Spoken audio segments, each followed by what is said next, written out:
get out there and start selling yourself. That is not the case. I can't think of anything that I got wrong. And that is the mistake.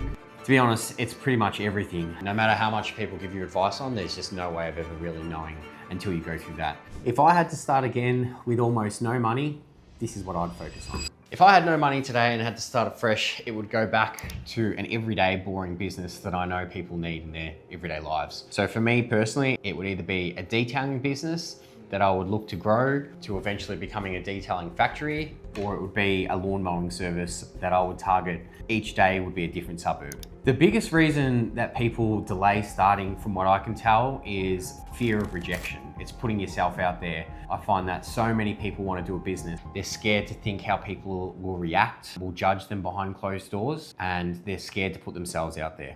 Most people wait because they think they're not ready, and that is the mistake. When I was 12 years old, my first business was called M&D's Cleaning Services. That was basically until I think I was about 16 or 17. I then entered the workforce full time and also spent 3 or 4 years traveling. When I returned, I started a business called Ink on Paper, which is basically from about 23 to say mid-30s. And then from the mid-30s, I sold Ink on Paper. As of today, my functioning businesses are 3 Snap Fitness gyms in 3 different Melbourne locations, plus the car wash. I'm also building a further 3 gyms this year, Snap Fitness gyms. So 2 more this year and then a further one next year. If I had to start again with almost nothing, this is exactly how I'd begin.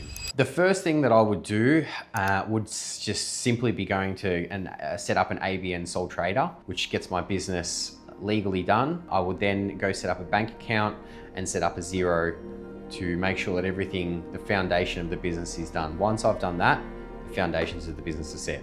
A fear of actually just being scared to put themselves out there. Once they do this step, they're officially open to business. Very easy steps. In fact, I could do all 3 within 3 days for a brand new business if I wanted. So it is very straightforward, but it's just literally a matter of getting out there and physically doing it. And here's what I definitely wouldn't have spent money on. I think initially, regardless of what type of business it is, but say, you know, if it's a car washing business, instead of actually doing those first steps of setting up the company, they'll wait until they think they've got all the exact equipment, thousands and thousands of dollars of equipment of car washing or lawn mowing equipment or whatever it is, before they actually start the business. When in fact, what you should do is just get the most basic of basic, spend as little as possible at the startup, and actually just get out there and start doing it. Start getting out there and getting work. That's the number one thing that you've got to do after setting up your company. Don't worry necessarily about the equipment. Get the basic, bare minimum stuff and get out there and start selling yourself. Because the idea is that you want to test out if this business works. So essentially you start out with a bare minimum and then you work out. Now, if you're washing a car, yes, new equipment up to modern equipment will make washing a car easy. But the truth of the matter is a bucket and a sponge is really all you need to wash your car. That mindset came from a belief I got completely wrong. As a small-time creator, it means such a big deal when people subscribe, like, engage in my posts. Currently, there's 87% of you that watch my videos and aren't subscribed. So please comment, like, and subscribe. The belief that I got wrong was that, initially to get work, I believed that I needed to be the cheapest in the market. And that is true. But the reality is that whilst you may start as the cheapest, it's very important not to remain the cheapest. And I think the belief that I got wrong was that I always had to be the cheapest. I had to be the cheapest car wash, the cheapest gym, and the cheapest printer. That is not the case. I always thought that people just wanted the cheapest. And in fact, that's not true. Clients, the general public, they don't always necessarily want the cheapest. They want quality, they want customer service, and they want to back a brand. Initially, when I started Ink on Paper, we definitely came in at the bottom end of the market in terms of our pricing, and I think that definitely helped, but I think it actually contributed to my burnout with Ink on Paper, because whilst we grew, the business was doing well, the amount of work that we had to produce, the amount of profit that we produced didn't quite match up. So after a decade of doing all this work, the profit levels weren't quite matched up because we were always cheaper. Now, I took that theory and probably still didn't learn my lesson 100%, and did that same thing with my gyms and probably undercharged myself. It was only until recent years that I've noticed that it's not always price driven. But that wasn't even my most expensive mistake. In my early days of Ink on Paper, when I first started making money, I didn't really know how the tax worked. For I think close to 6 or 7 years, my business partner and I were doing quite well and being what we thought was successful, and I didn't quite understand how tax worked. So we used to put everything through the business, not understanding tax and how tax worked, and that essentially went into a category of owner drawings. The big lesson that I learned here was make sure you know how tax works, because when I sold the business, I got a very nasty $180,000 tax bill that was totally unexpected and I was unaware of. This is where most owners focus on the wrong thing. With all my businesses, when I initially start them or I take them over, it's the little things that I really work on. It's the 1%ers that I fix first. Is the premises clean? Are we getting back to customers quick enough? Am I responding back to clients' emails? Is everything in order? Are we providing the best service possible? They can be the smallest things that we do, and they're often the first things that I make sure they're right. 100% retention definitely compounds. It's what I call the invisible growth. Essentially, all these things compound, all these 1%ers compound, and you may not feel that the business that you're in is really noticing what you're doing, those 1%ers, but eventually it does compound, and you know, growth is not always linear. You will see growth go like that. And it's often people will stop here at the invisible growth just before it's about to go up. This leads into the one rule I'd never break again.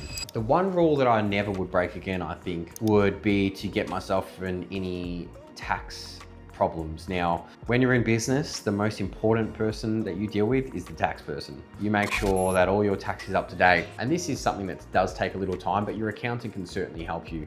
I think maybe early on in my career, I probably didn't pay enough attention to the tax part of it, but the mistake that I would never make again is going on ATO plans and getting the tax debt out of control, because your business can spiral very quickly if you don't have your tax in control. And often you'll see many companies that go fold, it's often because of tax reasons. Tax can really spiral, and if you have been spending all your cash flow through your businesses and you get a surprise bill, you really can get yourself in trouble. And once you go onto payment plans with the ATO or your tax department, you then start needing to not only repay back the tax that you owe, but you also need a forward pay tax that you're gonna be paying.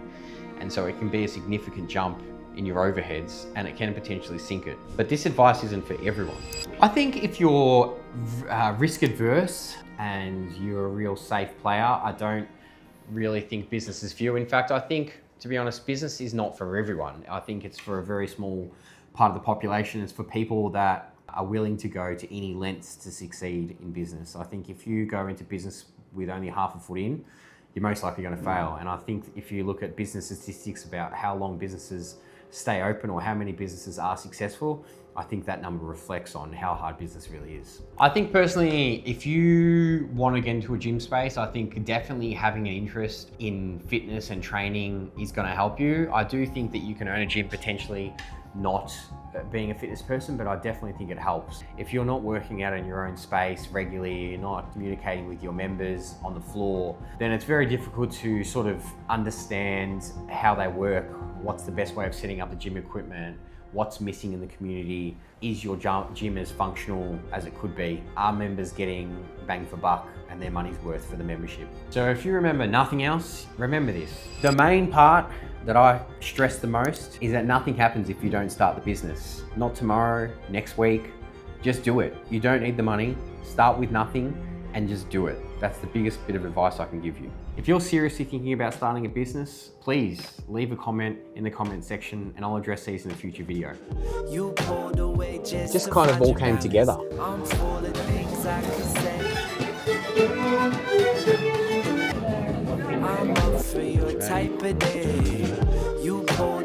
Get my first stick. I'm full of things I could say. If you've got the space, then let's talk about it. I'm up for your type of it's a predicament, isn't it? A little mic'd up sesh today. Feel like cash out. But you're not one for judging, it's not really a contest. Stopping every step just to process your context. Watch your